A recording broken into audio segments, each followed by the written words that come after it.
Selamat siang Indonesia. Anda menyaksikan seputar Bali terkini pukul 11 WITA bersama saya Pratnya Wiguna.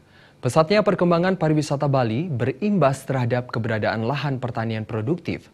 Tak sedikit lahan pertanian beralih fungsi menjadi akomodasi pariwisata hanya untuk mengejar pendapatan. Sementara pertanian sebagai penyokong pariwisata justru semakin menyusut. Tak bisa dipungkiri kebutuhan lahan untuk pembangunan fisik makin besar dari tahun ke tahun di Bali.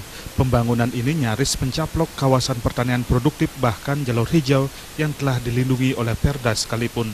Pertanian sebagai jualan utama pariwisata Bali justru terancam oleh pembangunan tersebut yang artinya dalam jangka panjang bisa meredupkan pariwisata budaya Bali itu sendiri. Makin banyaknya alih fungsi lahan ini menurut pengamat pertanian Ida Bagus Rako Wiryonata dikarenakan lemahnya pengawasan dan ketegasan aparatur pemerintah dalam menegakkan Perda jalur hijau.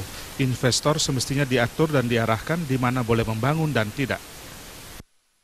Jadi kebijakan apa yang diberikan itu ya bisa diartikan main mata lah. Kalau dia memang membuat satu kebijakan ya. Kalau memang itu jalur hijau ya nggak boleh. Ya. Kalau itu mamanya sononya pertanian, harus pertanian semuanya. Di mana untuk industri dan di mana untuk jalur hijau untuk tidak boleh ada industri.